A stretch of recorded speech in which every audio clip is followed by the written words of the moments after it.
आटा ना सनाई हमसे रोटी ना बेलाई मोर कलाई बथतबा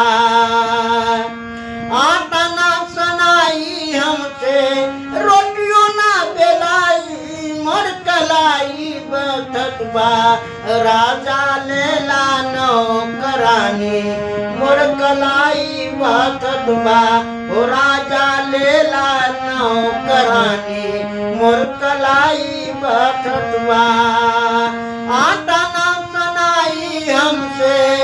रोटी ना बेलाई मोर कलाई बथतबा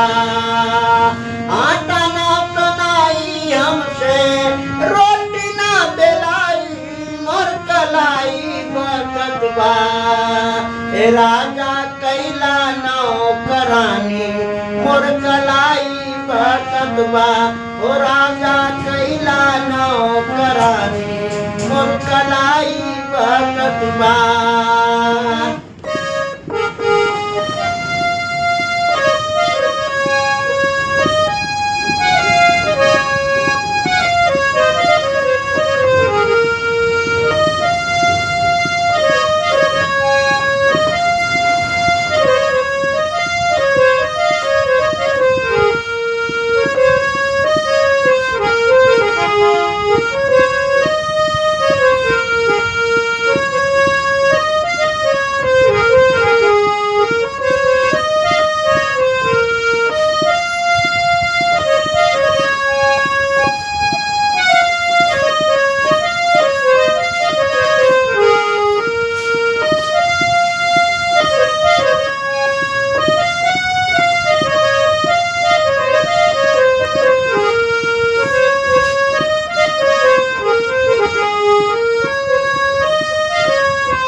पोसली शरीरिया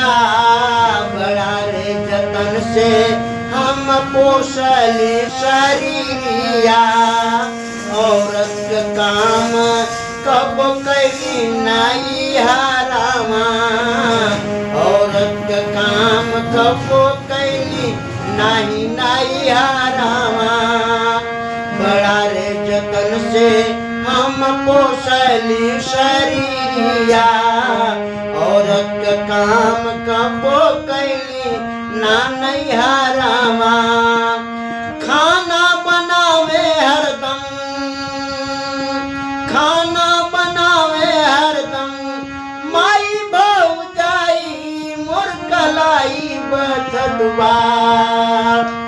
खाना बनावे हरदम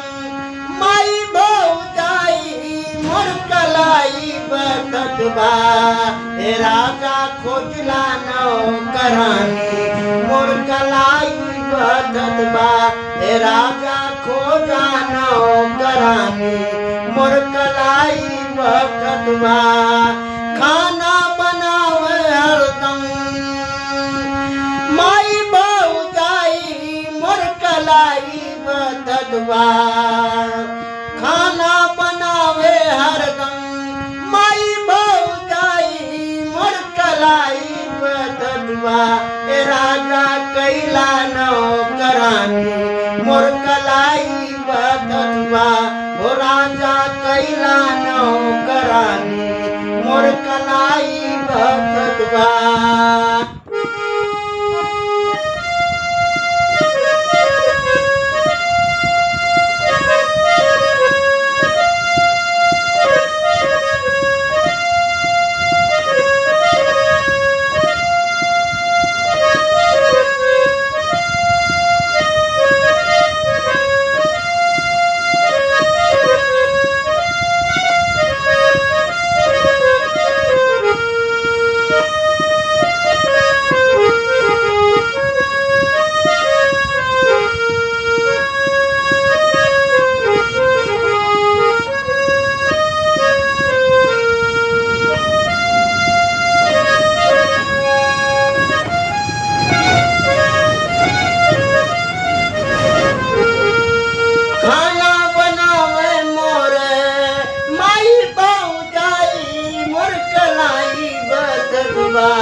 राजा कैला नौकरानी मोर कलाई बतता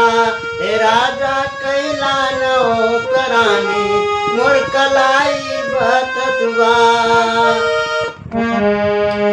बहुत ही करब हम चाह बना दे बहुत ही करब हम चाह के बनाए दे सासू जी का हाथ और गोड़ा वो दबा दे बहुत करब हम चाह बनाए दे सासू जी का हाथ और गोड़ा वो दबा दे ढेर बतियाई बात ढेर बतियाई बात नैहर चल जाई मोर कलाई बततवा ढेर बतियाई बात नैहर चल जाई मोर कलाई बततवा ए राजा कैला नौकरानी मोर कलाई बततवा ए राजा कैला नौकरानी मोर कलाई बतता जासू ढेर बतियाई बात ढेर बतियाई बात नैहर चल जाई मोर कलाई बततवा ढेर बतियाई बात नैहर चल जाई मोर कलाई बततवा ए राजा कैला नौकरानी मोर कलाई बतता ए राजा कैला नौकरानी मोर कलाई बततवा